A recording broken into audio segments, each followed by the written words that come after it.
haploid, right? So they're only going to have one copy of a particular gene. So they're not going to have, that's why this sperm only has one Y and doesn't have two Ys. Okay? All right, so anyways, one thing I forgot to mention, whenever you're crossing one of these heterozygous to a heterozygous, and you're looking at one particular trait, like in this example, we're looking at pea color. In this example, we're looking at hair color, so we're looking at one trait. When you're crossing these heterozygous individuals, we call this a monohybrid cross. Mono, because we're looking at only one trait. In this case, like I said, pea color.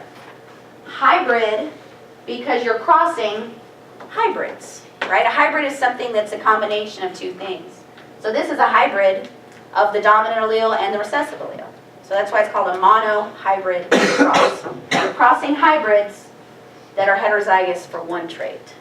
So both the Punnett squares on the board are This is a monohybrid cross.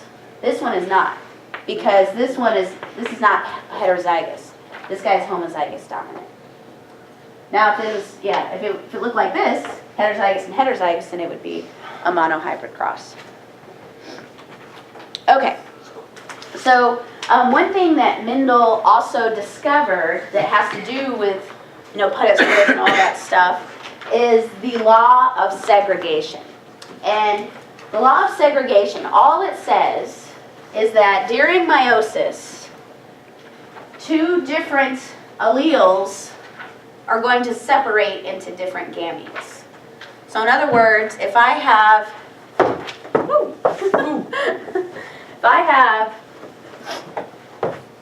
homologous chromosomes, right? So here are my homologous chromosomes.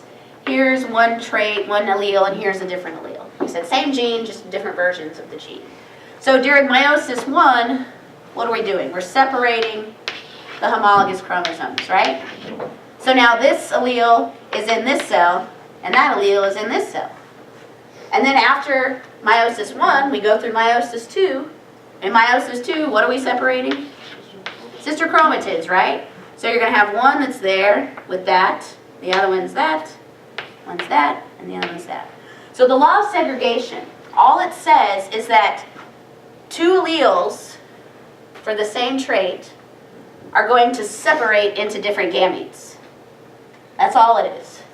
And so if you can understand meiosis and understand what's being separated in meiosis, that should be pretty apparent, pretty obvious. And so, in other words, to say it is that these sister chromatids are going to segregate into separate gametes. And so that means the two alleles for a particular gene are going to be in different gametes altogether. That's all the law of segregation is saying. Does that make sense? A little bit? A little bit? Okay. All right, so here is an example, kind of what I just drew out right here. So here we have two parents. All right, this one we have, let's see, a homozygous dominant on one homologous chromosome, and we have a homozygous recessive. Well, technically this, because we duplicated our DNA, right? So these are still sister chromatids, and they're still 100% identical. So that's why both of those are little y, and both of those are big Y. So this individual right here, this is going to be heterozygous because he's going to have a big Y and a little y.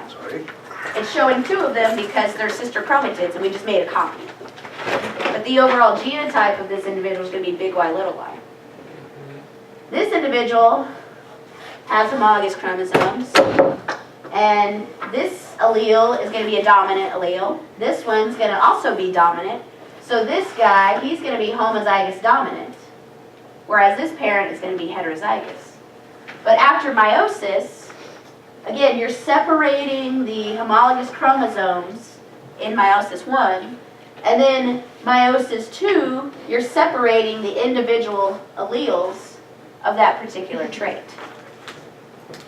Same thing with here. This parent, you're going to end up separating the sister chromatids into 4 different unique gametes. And remember, crossing over is occurring as well in meiosis. So So this might not be totally 100% identical to this, but at that particular gene, it's going to be the same because they have the same allele. And so when you have fertilization occur between these two individuals, so here are the different eggs, right? Here are the different sperms. And so depending on random fertilization, right, a random sperm fertilizes a random egg, you could end up with two different possibilities. You could end up with a big Y and a little y, like here, or you could end up with a big Y and a big Y up here. So the two different combinations of your offspring, you're going to get 50% heterozygous and 50% homozygous dominant. But at the same time, all of their offspring are going to have the same phenotype because they both have at least one copy of that dominant allele. Have I lost y'all yet? Yep. Since day one. No, What? Since day one. just kidding. All right, Daniel, what do you need to know? You just totally like everything's just a blur. I'm just hoping to catch on track in Okay. the future.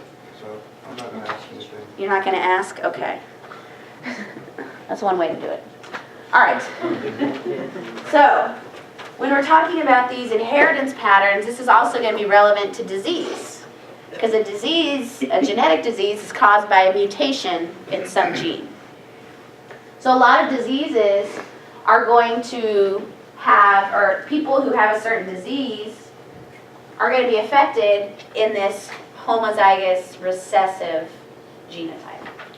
So when you're talking about disease, think of the homozygous recessive as the disease. These represent two mutated genes. So if you change the DNA, right, that's going to affect the RNA, and that's going to affect your protein. And mutations usually cause proteins not to function. So in this case, this cystic fibrosis, people that have two broken copies of that gene are going to end up getting the disease. But individuals who are heterozygous, again, they've got the dominant allele. So that means one of their genes is normal and only one of them is mutated. But this individual is fine because that protein that was made in the normal copy, that's enough to do whatever function it had in the cell. So these individuals, although they carry the mutant allele, they don't show the disease. So we call these guys carriers. The heterozygotes are going to be carriers because they're going to carry the mutated gene, but you're not going to see the effect of that mutated gene because it's associated with the dominant, healthy gene. But Yeah. it can be carried. But it can be carried, yes. Debbie? So, like, can you go to the doctor and get a blood test and like, find out, like, if your offspring could be, like, a carrier? Like, Yeah, that's genetic. You have to. Well, yeah, if you have a child, Yeah. they're going to test your blood type and also your H factor, Okay. which is something else associated with blood type. But yeah, I mean, you can go if you want to have a child and you want to get everything, sequenced. If you want to see, the different probabilities of, a child having this or this based on your family history, you go to a genetic counselor. If you want to figure out for yourself, like what you have, mutations you have, you can go to one of these places that I talked about last week. I don't think you're here, but you could sequence your genome for $100. Or not your entire genome, but the relevant like disease genes and see where you have mutations. So it'll predict, oh, if I have a bunch of mutations in my BRCA1 gene, I might have breast cancer. There's certain genes associated with certain disease. Like cystic fibrosis, it's a condition that's based on one gene. And that one gene is called, I think it's fibronin. Doesn't matter. You don't have to know this. Just using this as an example. So people who have cystic fibrosis, you got to remember this is one allele. So just say this is from your dad and this is from your mom. Well, if both of them have this mutated protein, then that individual's going to have the disease. And so in this example, we had two normal parents. All right, so heterozygous, so they're a carrier, right? They're phenotypically normal, but they carry that bad copy of that gene.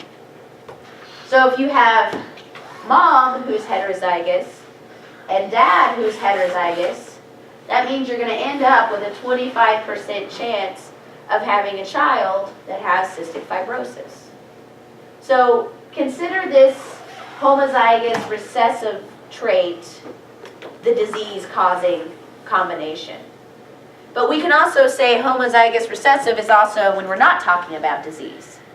All right, so in this case, the homozygous recessive is just the recessive allele. In this case, the homozygous recessive is two mutated or two bad copies of the gene. Can y'all distinguish between the two? I just don't want y'all to get confused. That's all I'm trying to do. Or maybe making that worse. Okay.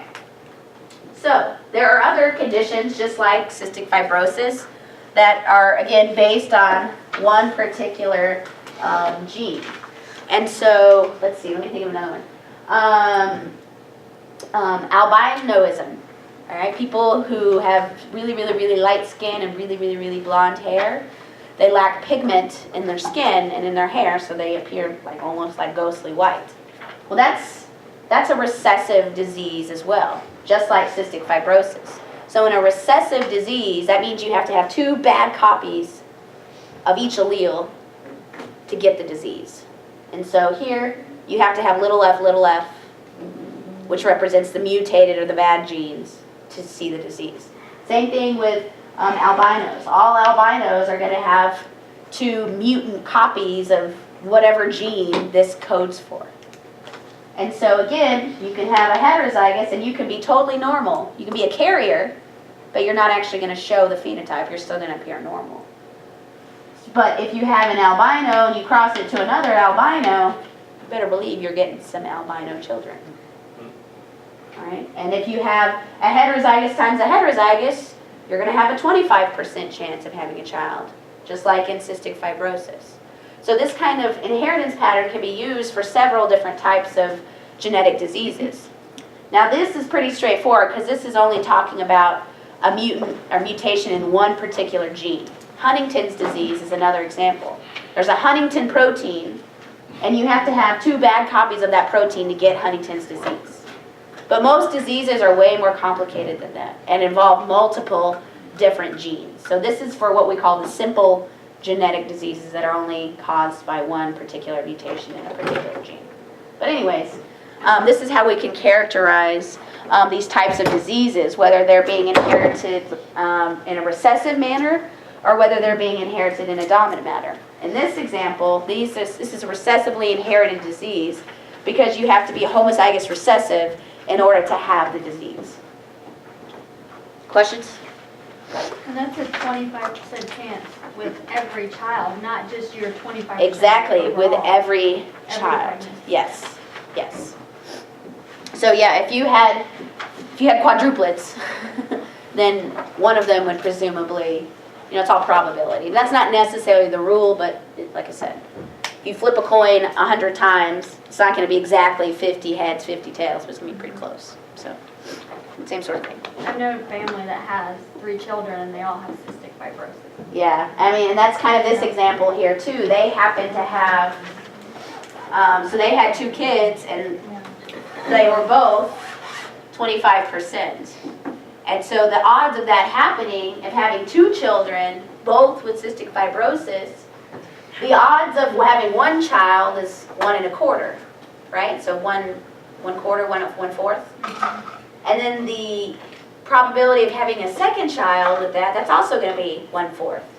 So the probability of having 2 children both being affected, you multiply the probability of one by the probability of the other. So 1/4 times 1/4.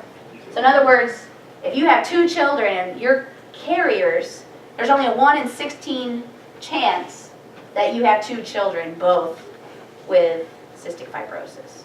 What is cystic fibrosis? It's a disease that messes up I think it's a transport protein in your respiratory system. And it all has to do with osmosis and diffusion, and you end up with all this fluid in your lungs and in your respiratory system. And it has to do with like chloride ions or something, because remember the water will follow the solute. So I think the ions, the chlorine ions go into your respiratory tract And so water follows into it, so you've got this real like phlegmy, like, it makes it hard to breathe. It's almost like, I don't want to say it's like pneumonia, but your lungs are real, just, it makes breathing really difficult. And so you can see that they're kind of on these little like respirator looking packs right here to help them breathe. But at the same time, they're playing video games, so they're hopefully having a good time. But it doesn't cause any type of physical deformation? Not cystic The- fibrosis. I have a No, newborn it's boy just and I have a it's child, just- so I had to actually go to the genetic counselor and talk about all this. The most physical thing that you'll notice is that they'll be skinnier and weaker than a lot of people because they throw up a lot too. Yeah, Their life expectancy is 17 compared years. to the lung. yeah, yeah. And like MS, multiple sclerosis, that's another one of these simple diseases that have this one protein, I think it's scleronin or something like that. And That so, one's not necessarily genetic. MS? I guess it could be, but I guess it's it's- like the environment, you can also get it like environment. Well, yeah, if you just have a random mutation that happens to be in that gene, yeah, you can develop it. But most of the time it's inherited, it's passed on. My brother has MS. The doctor, my doctor doesn't seem to think it's hereditary. Okay, well then, I mean, some diseases, like you can have spontaneous cancer too. Yeah. You know, so the environment can affect your DNA, so that doesn't surprise me at all. All right. Okay, so we've been talking about monohybrid crosses, which is crossing two heterozygotes and looking for one trait. Now, in a dihybrid cross, we're still crossing two heterozygotes, but now we're looking at two different traits instead of just one.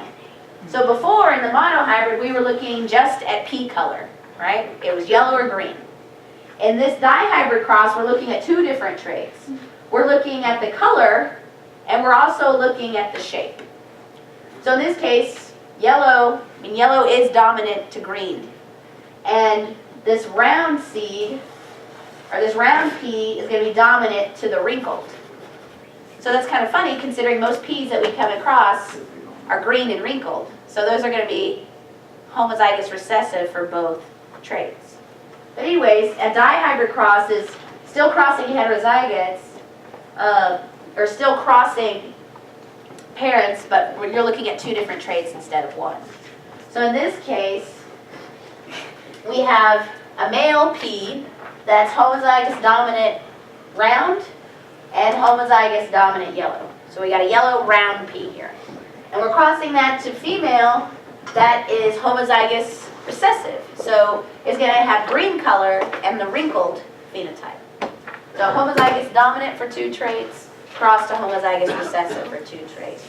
So when we get this offspring, all of our offspring are going to be heterozygous for each trait, right? So this R and this R will come together, and this Y and this Y will come together.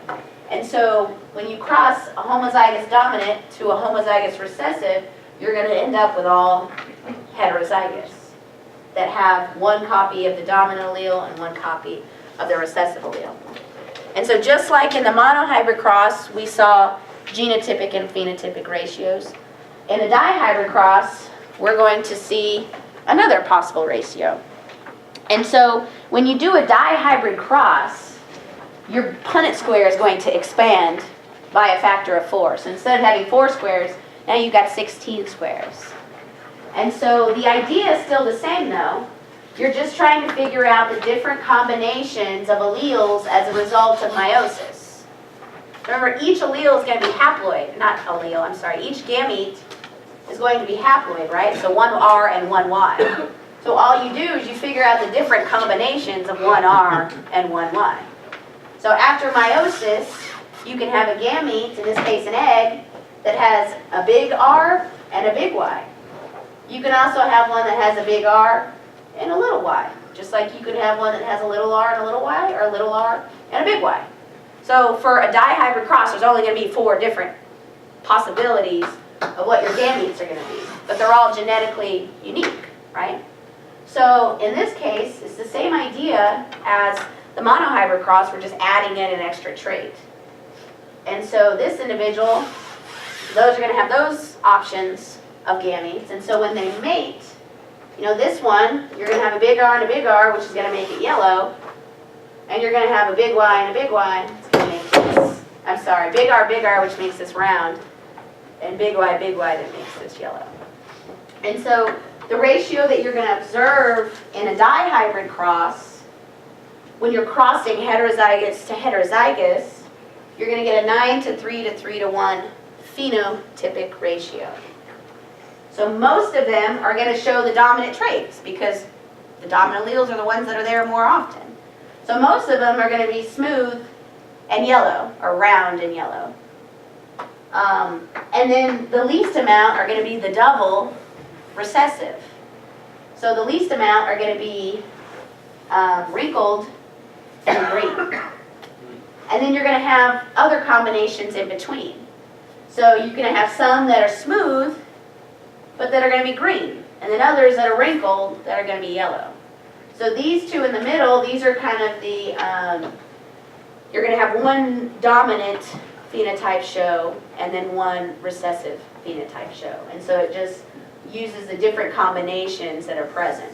So the only kind of offspring you can get are 4 possibilities. They're gonna be either showing all the dominant phenotypes, all the recessive phenotypes, or somewhere in between, some mixture of one trait being dominant and the other being recessive. Does that kind of make sense? So when you do the Punnett square, you know, 10 minutes later after you draw all this nonsense, all right, you end up with your various different your various different genotypes. And so when you have a dihybrid cross and you're crossing heterozygous, you're always going to see this 9:3 to 3:1 ratio. Can that not be on the test? Can that not be on the test? Let me think. No, it's going to be on the test. All right. So just put that hybrid